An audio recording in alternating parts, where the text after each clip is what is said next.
Your brain is everywhere. It's everywhere. Like your nervous system is everywhere in your body. And there's some really fun things about that. I mean, there's all these very universal, relatable experiences for all human beings to talk about what you feel and sense. What you see in front of you, I mean, as far as my appearance, my hairstyle, like the way I like to dress, the way I carry myself, a lot of people have said, oh, you have a lot of masculine energy, and you know, it's funny to me, honestly, Brian, is I don't see it that way. I had this obsession with Madonna. Identity and behavior, they're intrinsically related. They're not really the same concept. So even that, you know, talking about like, am I going to choose this or am I going to choose that, right? Like that's a behavioral sort of decision, but it has this feedback loop to who am I? We look at everybody inclusive of all your identities. Like all of those things matter and we value and appreciate them. Welcome to the first episode of the Academy of Therapy Wisdom podcast. This is where we get curious about the people behind the practice, their stories, struggles, and unexpected turns that shape their path as therapists. And today, it's my great honor to be talking with Dr. Sarah Burgamy, a Denver psychologist and founder of Phoenix Rise, whose life and work were all about identity, belonging, and community. And I can't wait for you to hear the journey that brought her here. And we were originally introduced here from a connection to the Gold Lab Foundation. So usually most of the therapists that we work with was a referral from another therapist. So Sarah, this is like our first time. So welcome. Well, thank you. I'm happy to be here. I'm excited to be your nascent voyage on this podcast. My guinea pig. I'll take it. I had guinea pigs as a child. I have very fond memories of them.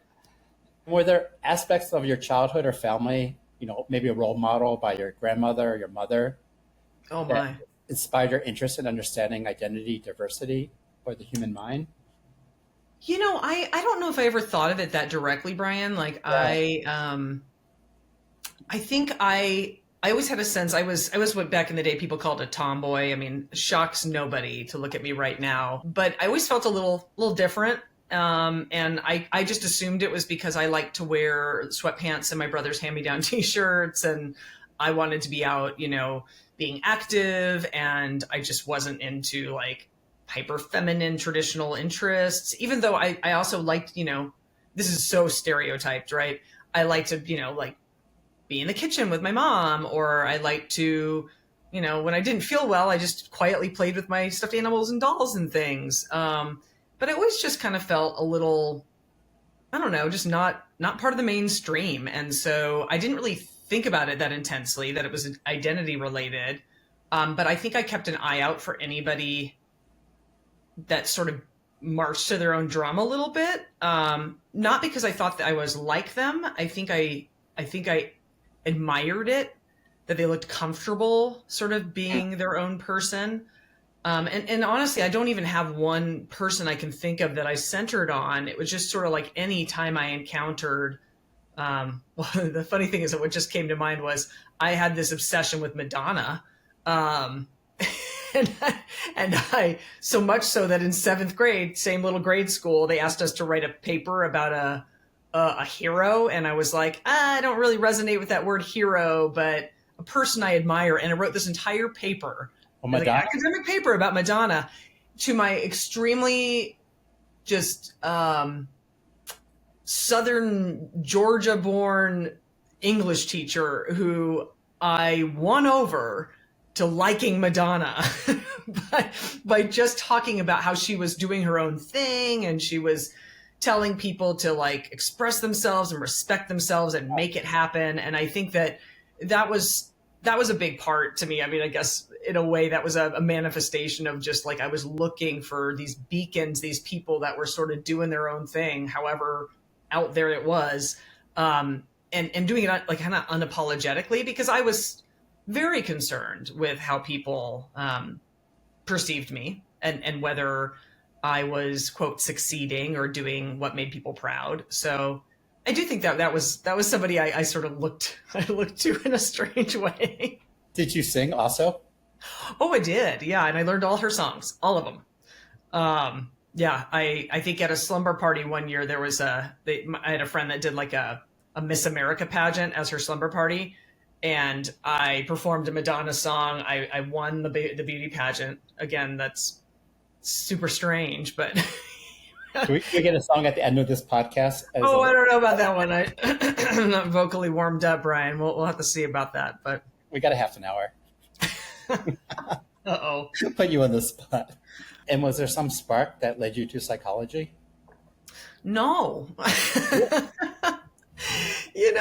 I all the time think to myself, because people do ask. I mean, I think when people learn that you're a psychologist, or further that you're a therapist, I mean, because psychologists do a lot of different activities. A lot of psychologists, or people with psychology degrees or doctorates in psychology, will teach, or do research, or work in industrial organizational psychology. There's a lot of things people do. And I wanted to be a therapist by the time I figured this out. But I think folks are like, that's a weird job. And I own it. I'm like, it is kind of a weird job. Like, if you really put it together, that you spend time with people, often in their darkest times, right? When they're having a really hard time, and you day in, day out are signing up for spending time with people when they're going through some degree of human suffering.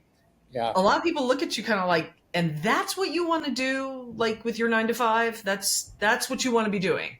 And I often remind people, I'm like, well, keep in mind, I'm very honored to be invited into somebody's most personal journey. Like, what could there be anything more special than somebody saying, I want you to accompany me, and I believe you can help me in this most vulnerable way. And further, I'm hoping my life improves through this work. And more often than not, if we're doing our job, that's what we actually get to see, is this improvement, or a place where somebody moves closer to what they most value. And I think that's, when you explain it that way, people don't think it's so strange anymore. It just brought back a memory when we were filming you with Asa and play rolling with my stepdaughter on gender and identity and pronouns. And your presence blew my stepdaughter away, that does not like adults so much. And it's just like, would Sarah be my therapist? Like, for like 2 months. You get no better compliment than a teenager saying, I want that person Exactly. as my therapist. A teenager going through her rough teenage years to Yeah, for sure. But getting back to your question, I did not have designs as a young kid. I wasn't like, when I grow up, I want to be a psychologist. Right now, all my friends are posting all their like first day of school with their kids, online, and they're all holding their little placards and what they want to be when they grow up. And if you had asked me that at those times, I would have said an Olympic swimmer. right. It was Olympic gymnast. Then I decided that the leotards and the flipping around and stuff wasn't as great for me. Funny enough, I found myself in a bathing suit and thought that was fine. But I was a huge swimmer. So I swam all the way through college, and I had my sights set on athletic prowess. And somebody asked me, like, well, how are you going to make money? And I was like, advertisements for sure. Like, I'm going to, sponsorships, and Speedo's calling. Speedo's going to call up, and the Wheaties people definitely want to talk to me. But that was what I really had my mind and my sights on was sport. I was obsessed with my sports. And just on a tangent, I remember you told a really powerful story, swimming, where you identified as a boy. Oh goodness. Yeah, no, it wrote. It wasn't so much swimming. It was, when I was a really little kid, I was trying to make sense of, what you see in front of you. As far as my appearance, my hairstyle, like the way I like to dress, the way I carry myself. A lot of people have said, oh, you have a lot of masculine energy, and it's funny to me, honestly, Brian, is I don't see it that way. I see it like a different flavor of femininity or androgyny or something. Like I think I've been fighting my whole life for the space that I want in femininity. Yeah. But I understood what they were saying. I looked, as a little kid, I looked a lot like this, only smaller version. So even more androgynous, and more often than not, people thought I was a little boy. I had little short hair and the sweatpants and the hand-me-downs, and I was out playing, wore a hat. I think I wore a hat like nonstop for a year.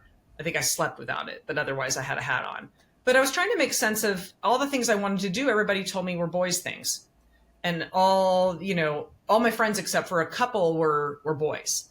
And so I kept thinking, oh, maybe, maybe I'm like a boy, like maybe, and this is, mind you, I was probably around age 4 or 5, something like that. So yeah, for a minute there, I was like kind of convinced that's what was happening.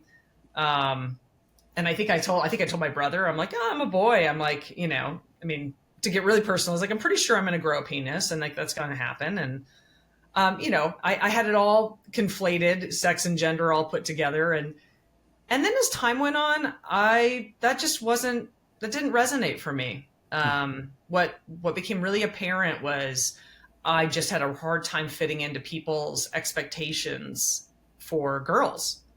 And I didn't just have a hard time, it just didn't feel right, or I wanted more space.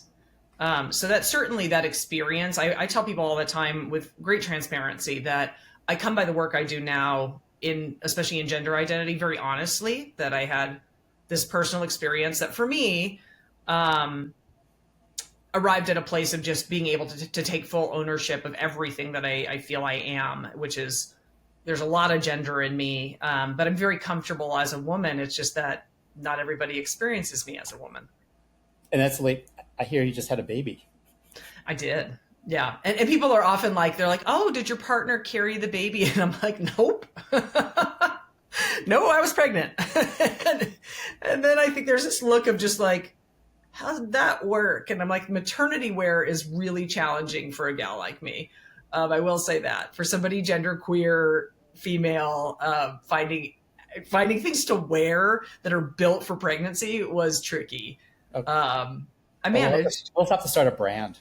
Right. But the only thing I ran into is I was like thinking with my marketing brain, and I thought, I don't know if my client base would be wide enough, like to justify the expense of making the clothes, but maybe. We'll figure out some kind of brand sponsor. Great. That sounds good. It'll be my next chapter. So back at Dartmouth, you studied psych and brain science. Is that what you did? I did. So when you asked me like, hey, did you know you want to be a psychologist? And I was like, no. When I went to college, I was recruited for swimming. So Dartmouth is a Division I college in swimming competition in the NCAA. And so I went in part because I just liked the girls on the team when I went for a recruiting trip. And I got there and I thought, well, I'm a pretty good writer. Maybe I should major in English.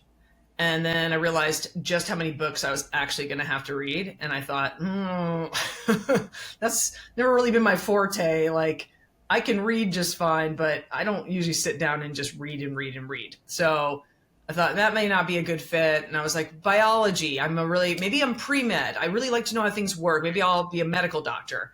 And molecular cellular biology is known as a weed out course. It kind of gets rid of the people that really decide they don't want to do that track. Well, it weeded me right out.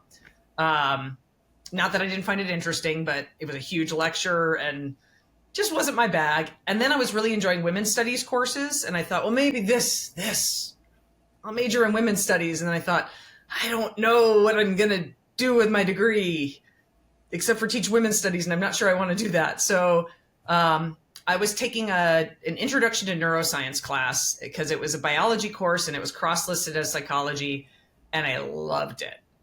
And it was just how the brain works. And I honestly didn't even do that well. It was all multiple choice tests, which are not my bag. And I thought, well, I'm not going to let that get me down. I'm going to keep going and see how I do. It's a challenge now. But I just got on to psychology because I just found it so interesting. And so that's how I ended up being a psych and brain sciences major. And then you applied for grad school back in Denver? I did. So I got done with college in 2000, and I didn't immediately go to grad school, but I came home to Denver. I still didn't know what I wanted to do when I grew up. I thought maybe I wanted to coach swimming, and I started doing some of that and thought, this is fine, but I've been in swimming my whole life, and I think I need something else. The other option was a clinical psychology doctorate at University of Denver because I knew they had a great program, a great PsyD program. And I went for that. I thought, you know what? I'm just going to apply to this one school. And if they don't let me in, it's because I have no experience. And I'll have to go get some experience and try again. And they let me in. So in 2002, I started my doctorate program. And what was that experience like? Yeah, to ask somebody sort of what was it like to go to a clinical doctorate program is a big question. I don't know everybody's experience, but deciding that you're going to be a clinician and then going into intensive training to do that, I don't think I had any idea how intense that would be. And what I mean by that is it's academically intense enough to do a doctoral program, but that really wasn't. I'm a good student. I can do the taking notes and taking tests and reading and all that. But you start, and I didn't realize that we were going to be taking classes and seeing clients in our training clinic.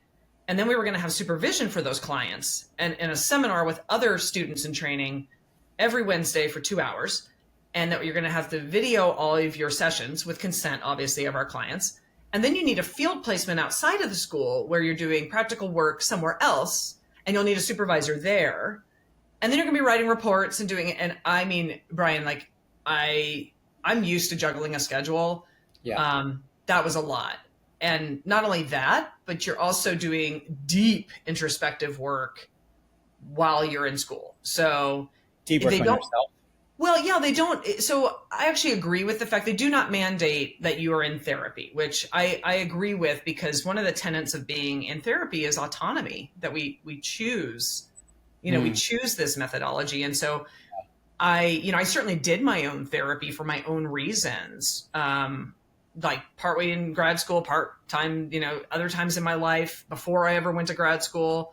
And that was very informative too, as to why I went to University of Denver, because I saw a psychologist that had graduated from the very program that I went to, and I had a great experience working with her. And so I don't think I realized, though, that the work demands that you know yourself in a way that I had not yet taken a look at, right? I hadn't totally, to give an example, I took a course called Social Psychology of Race and Oppression. That was a class that they didn't, at the time I went to school at the Graduate School of Professional Psychology, they didn't require you to take that in a certain year. And so I signed up my first year. And what I found out was most students in their first year don't sign up for that class. They wait till the second year and they kind of do it with their cohort. But there were a few of us, there were just a few of us that were first year students and signed up for all the multicultural classes.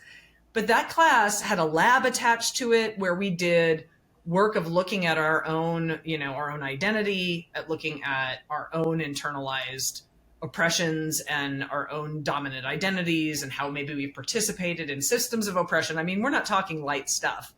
And what year was this?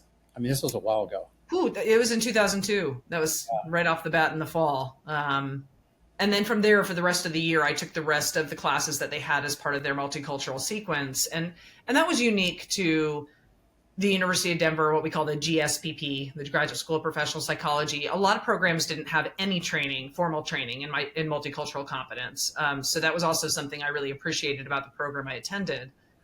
It was one of the reasons I went there. But that's intense. Like, that's a lot when you're also balancing all these other pieces and you're also feeling, vulnerable in front of your fellow students, trying to show them your, burgeoning therapeutic work. And you're like, I thought I had done a pretty good job with one of my clients. I'm like, look at me. I'm saying such smart things. And I got done showing my video and my supervisor just started picking it apart. And I went, oh, I've got a lot to learn.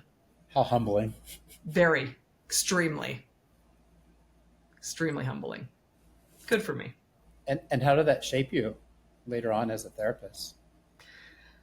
It shaped me as a therapist, but it shaped me as a person. I mean, that specifically that multicultural sequence where we really were looking at our own identities and our own multiplicitous identities and how those identities then interact with other people, especially people who are identity different from you.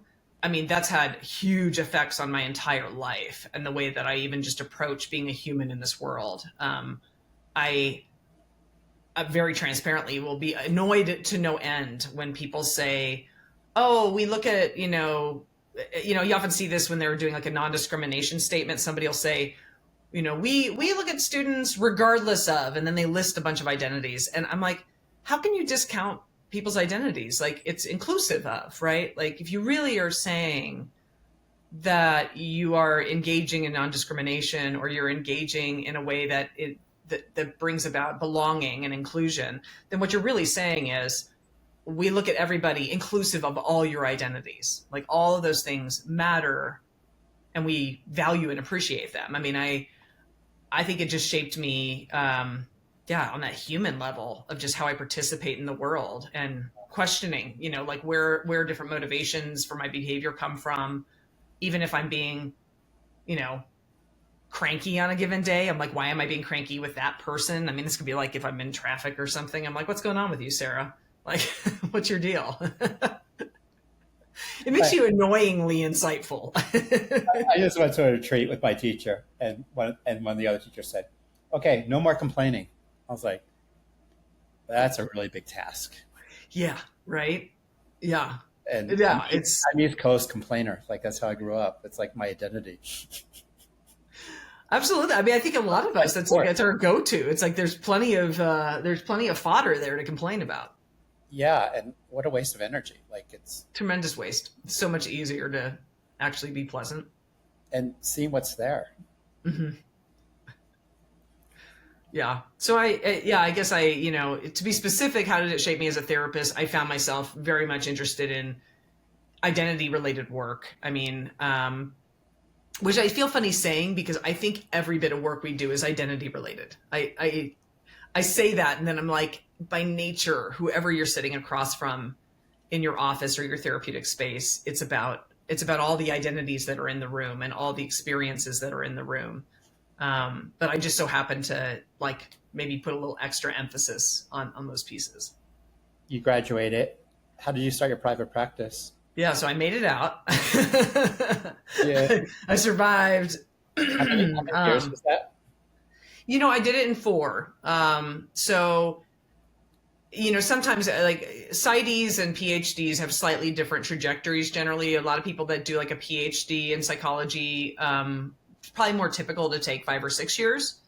Mm-hmm. There's more usually research and instruction and things that people are doing.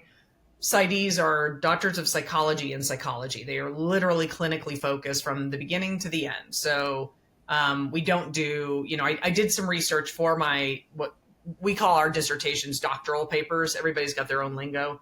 And I did do some research, ironically, but it doesn't have the same emphasis as a PhD program. So sometimes you can get it done, sometimes a little bit faster as a year-round experience. So academic year-round for 3 years, and then the 4th year is sort of like a residency.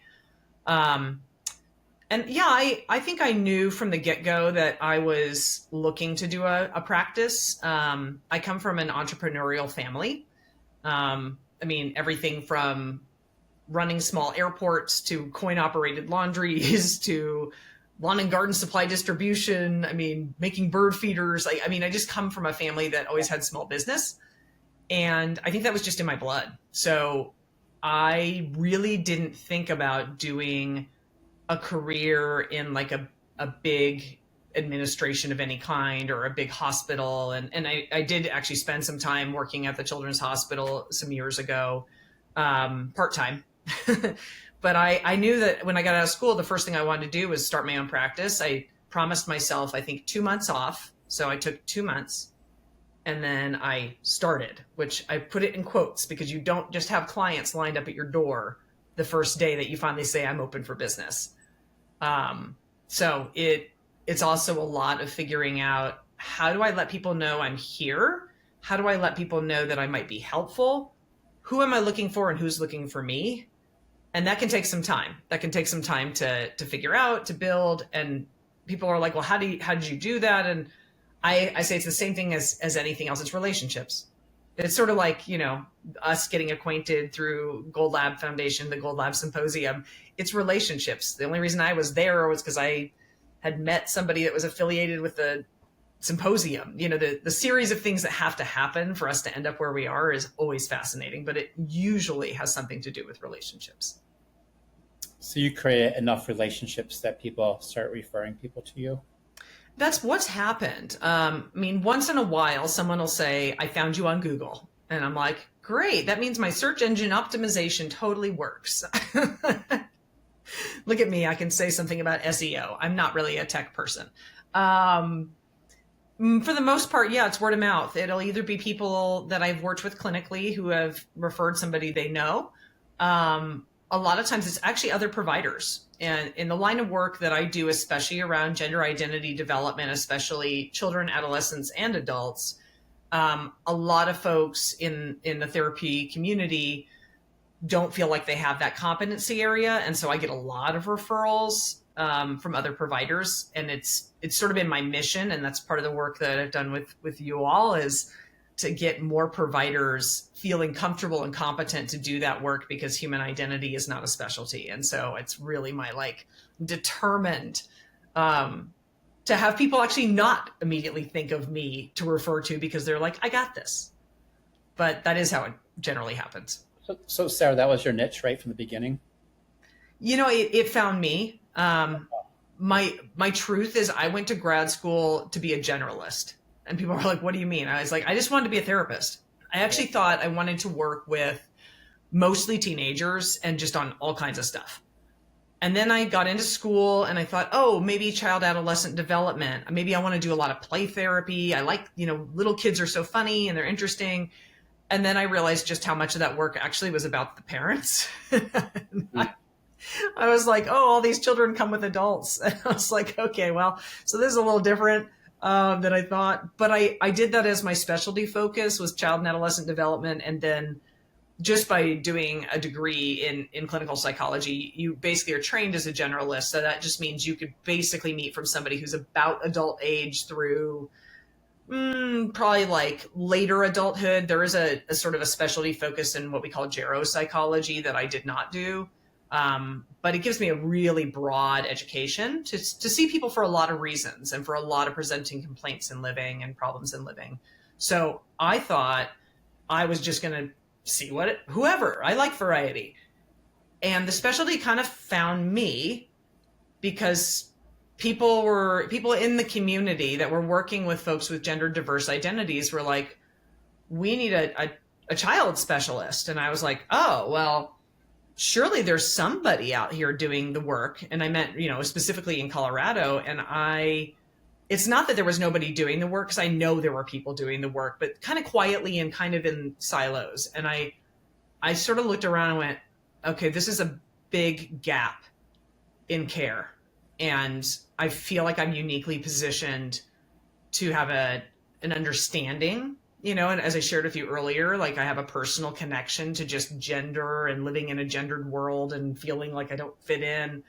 And I felt like it almost felt like a responsibility to kind of jump in. I had this piece with child and adolescent development. I had done a dissertation looking at gender identity, and you put the two together and it was sort of like, aha, synergy. I mean, it seems like a lesson for people in grad school, coming out of grad school.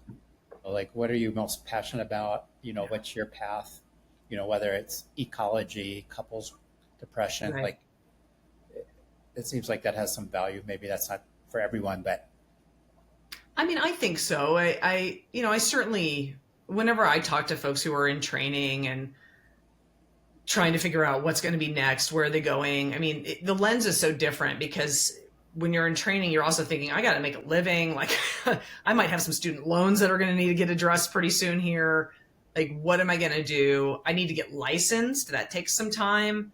I will always volunteer to folks. I had the luxury, and when I say luxury, I had some resources I could lean into while I was building a practice, meaning I wasn't going to not be able to buy groceries. I also had a contract job that I, kind of found me also. So I worked at a nonprofit with young people about ages 16 to 23. And it was a lot of folks who were working on either a GED or a high school diploma, and a lot of folks that already had children themselves, like their lives had just gone in a different direction. They were from different backgrounds.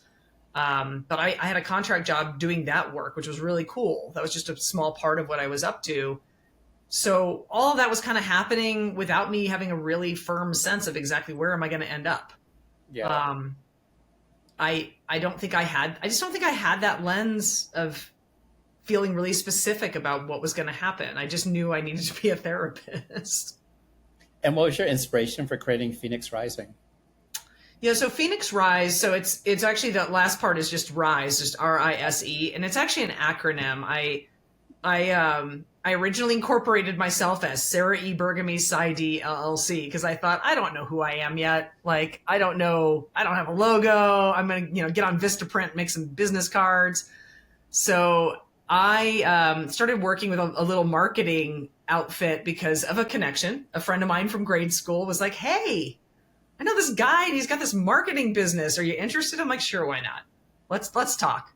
And I still work with them to this day. They manage my website and all this stuff. It's been very, very cool. But they were like, "You need to think about who you are. Like, what's your deal?" And I thought, yeah, what is my deal? Like, what speaks to me? And I wanted something that spoke to kind of an evolution, like, somebody being in process. And certainly, I think the phoenix, the bird, the mythical bird gets used a lot in this space because it is the idea that it's reborn out of its own ashes, that it burns up and then is rebirthed from the ashes.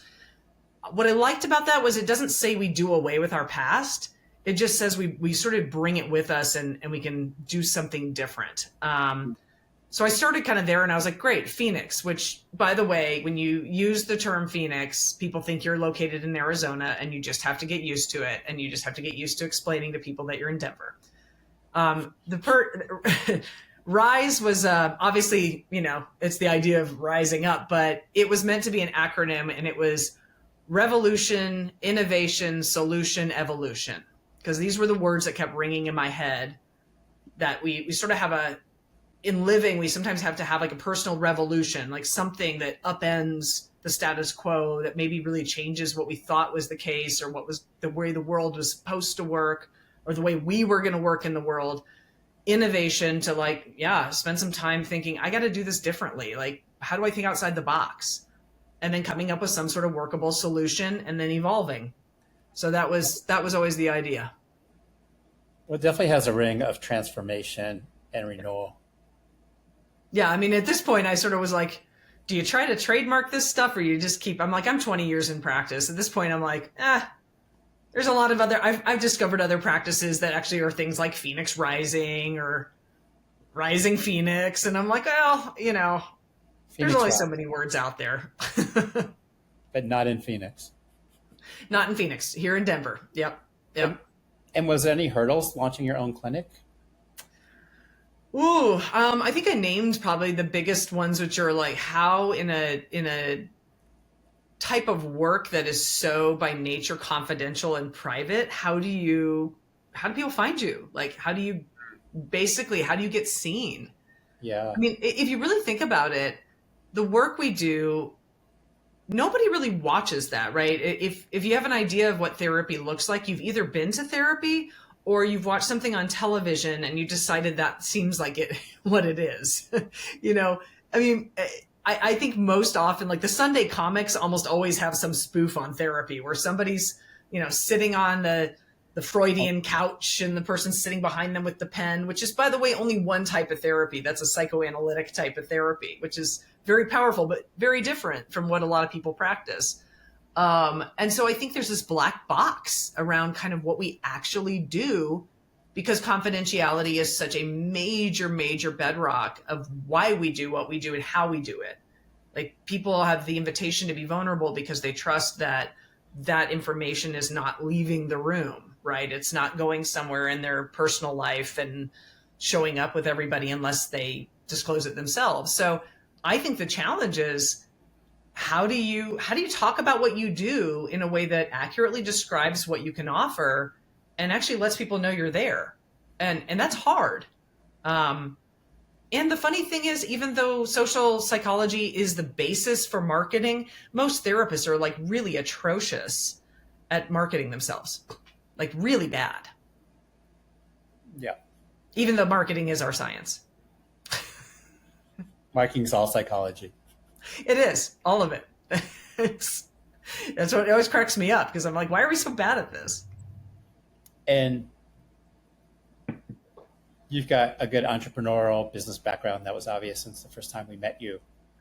What would you tell an inspiring person trying to grow her practice? Meet people.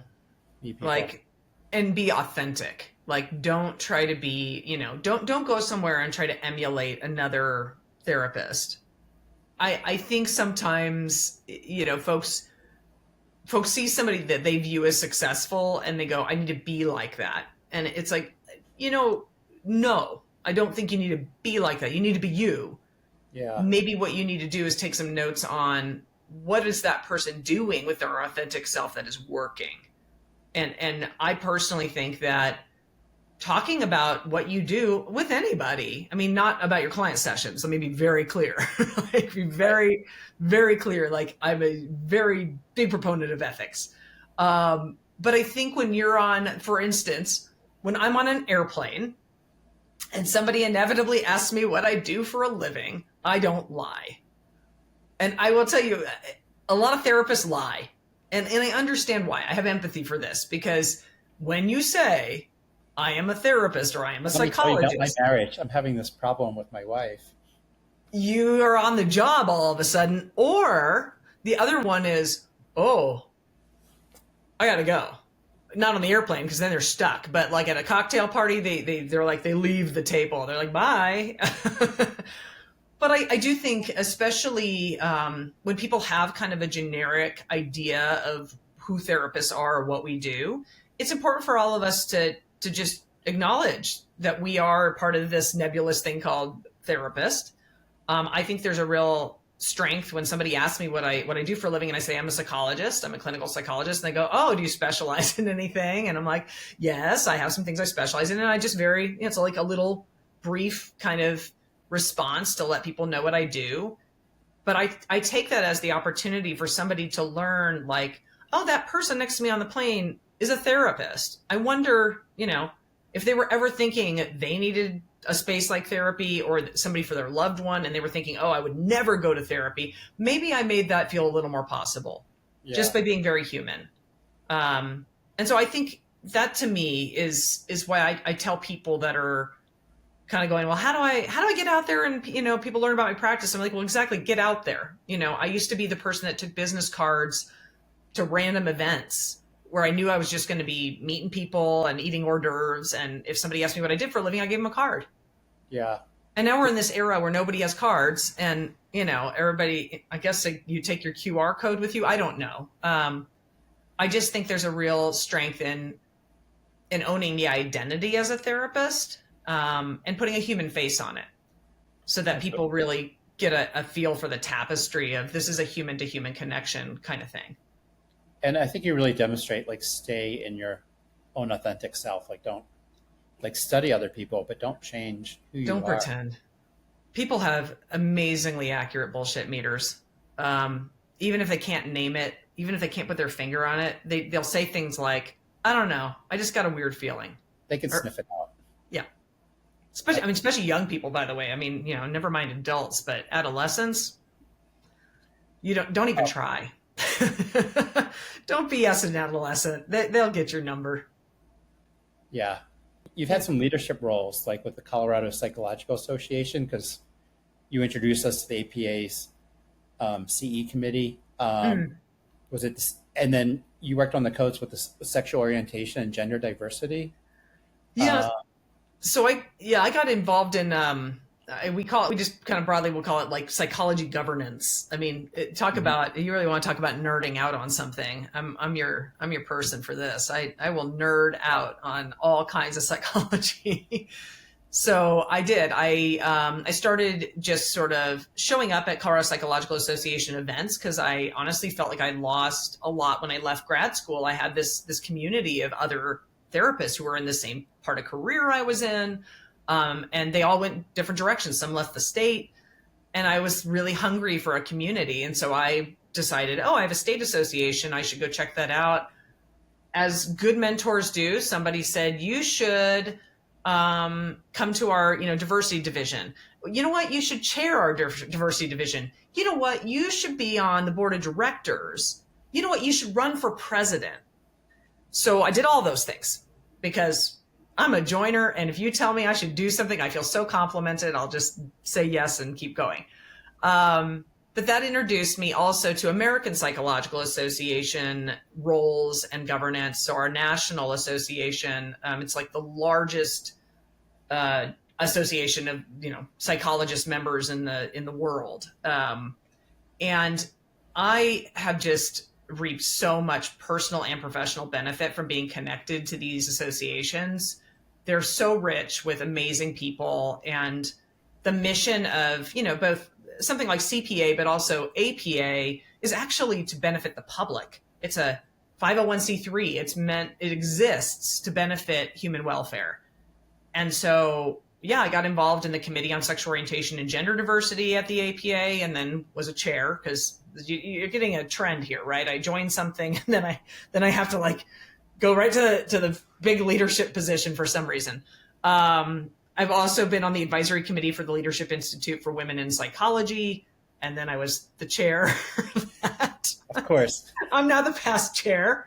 But it's just opened so many really amazing doors. But I say the same thing to people all the time. The best thing I got out of it were the incredible people I've met, and how they've enriched not only my identity as a psychologist, they've also given me new things to think about. They've really enhanced the work that I do, and just the amazing resources that are now at my fingertips that are held with these incredible people, and the kind of wisdom they have. And I don't know how you do that in a silo.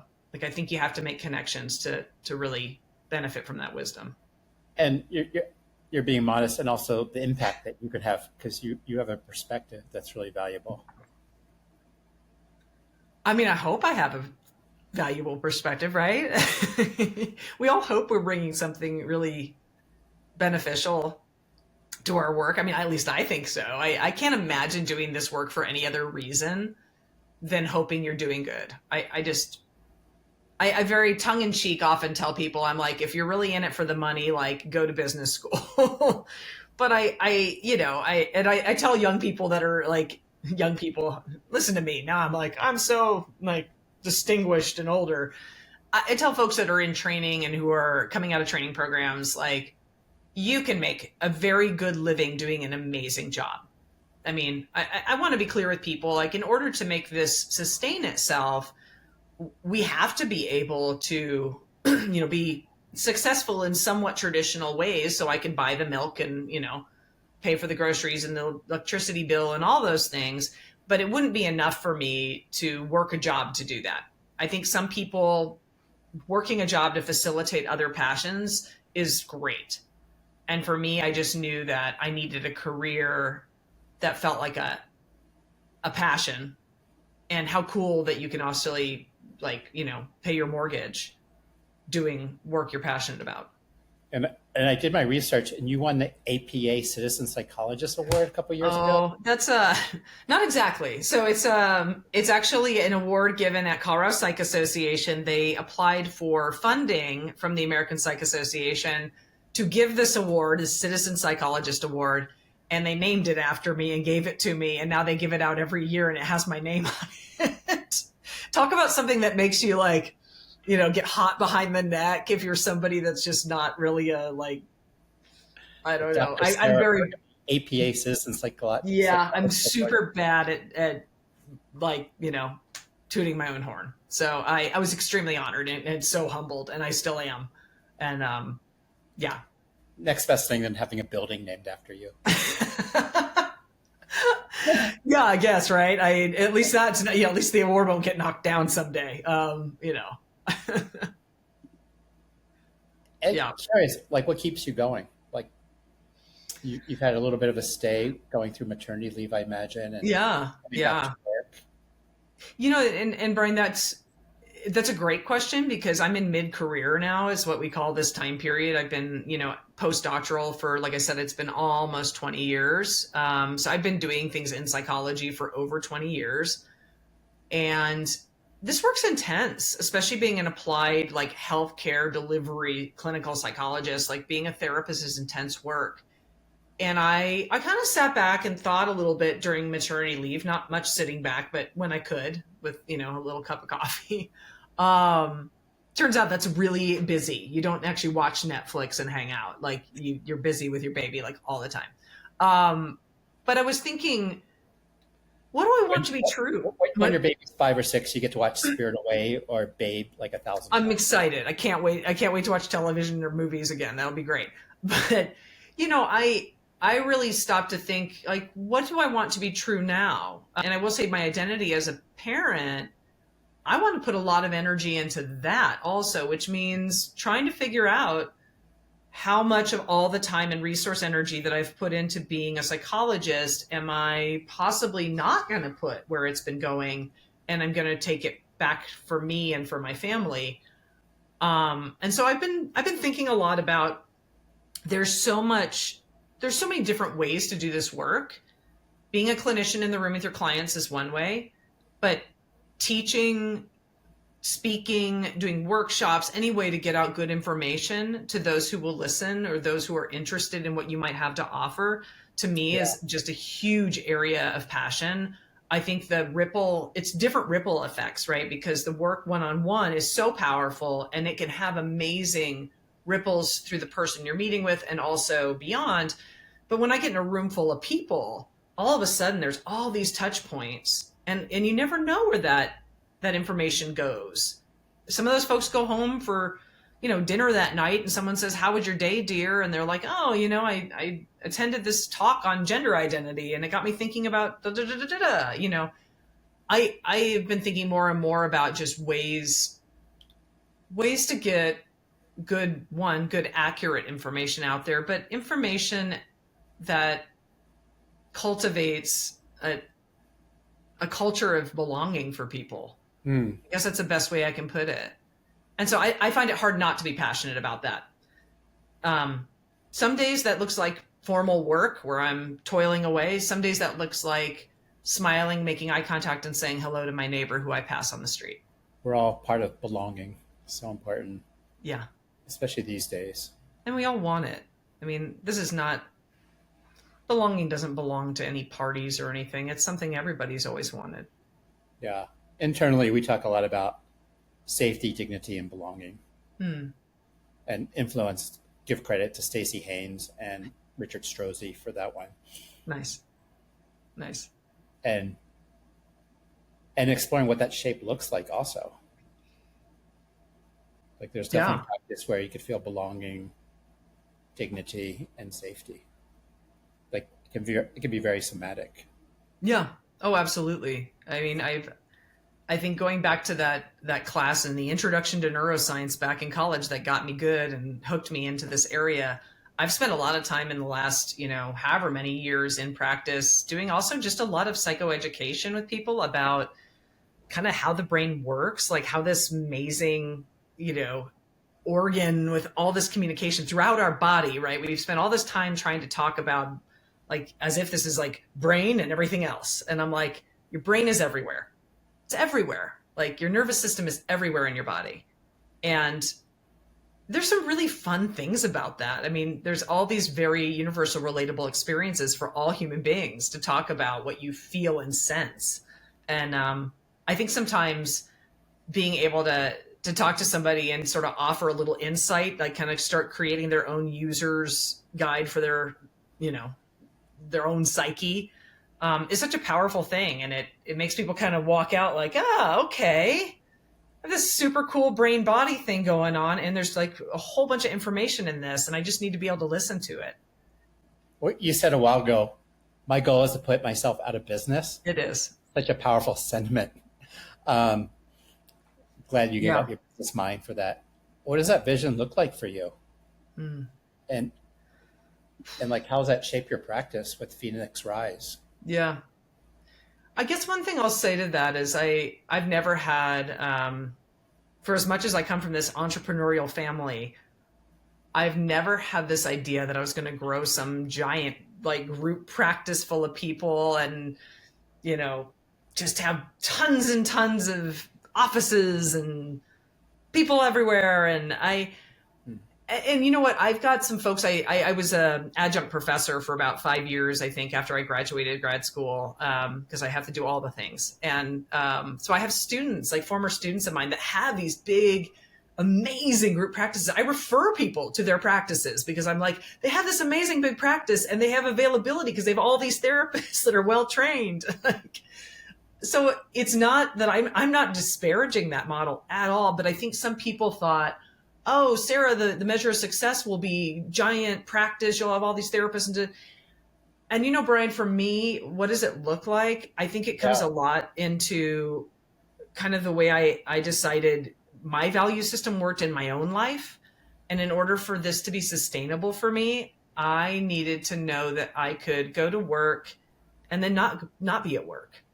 You know, like I needed a distinction between when am I fully working and when am I, you know, humaning outside of work. I mean, I think for me, you know, what continuing this work looks like is continuing to find my own human path in it.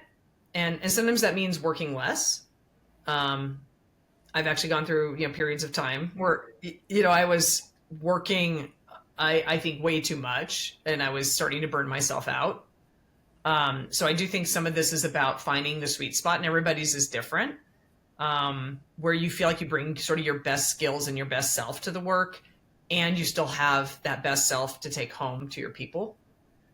And for me, that's evolving, especially having a young child at home now. It's evolving to where for me, it looks like maybe a little less time in my chair and maybe a little more time, you know, writing or doing trainings, or, you know, maybe some of that time is just taking my kid to the pool. Well, it seems like you really recognize like what stage you're at because you've worked really hard hours in the past.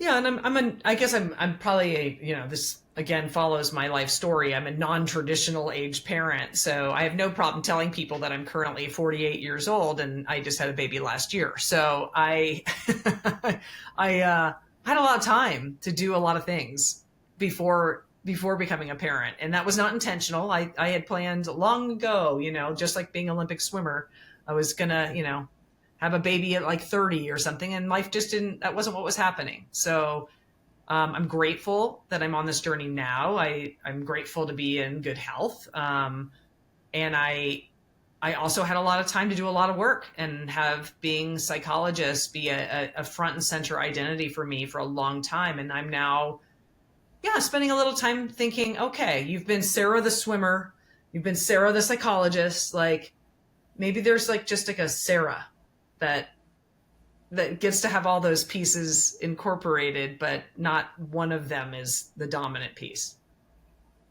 And how do you come back to being centered in your work and life? You know, you value belonging and identity. So, you know, I do think my sports and athletic background is not by accident. I think often we end up talking about, you know, identity and behavior. They're intrinsically related, but they're not really the same concept. So even that, you know, talking about like, am I going to choose this or am I going to choose that, right? Like that's a behavioral sort of decision, but it has this feedback loop to who am I?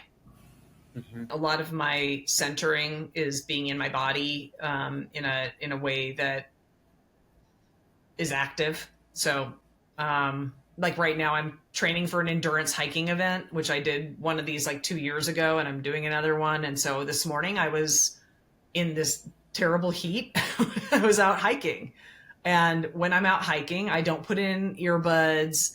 I just listen to the sounds and I see the butterflies and I notice the little rustling of lizards darting into the bushes and I think and just let my brain kind of roam. And that feels like it's every bit. It doesn't feel like that's like a timeout from everything. It feels like that is part of how I can go ahead and bring myself to other things. It gives me that ability to just let my brain wander into all the areas of my life, whether it's, you know, about what I'm going to make for dinner tonight, or it's a clinical conundrum at the office, or it's, hey, what project excites me next? It's just letting my brain have that time. And for whatever reason, I'm better when my body's in motion.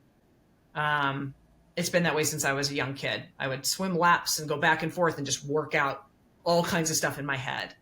And so I've just always known that if I need to get grounded, it's best for me to get outside in the elements, whether that's water or that's earth. Yeah. That's my medicine too. Well, thank you so much, Sarah, for sharing your life story, being really transparent where you've come from, and just your modeling being an authentic self. I know My we've got pleasure. 3 or 4 courses with you that are quite brilliant. Hopefully we could do more in the future. I would love that. There's always more to talk about, always more to learn, but I so appreciate being invited today, and especially that this was an invitation to just show up. No need to prepare anything. Just bring your story, bring yourself. Those are my favorite kinds of engagements. So Yeah, thank you. it was lovely hearing your story and more. Thanks so Awesome. much.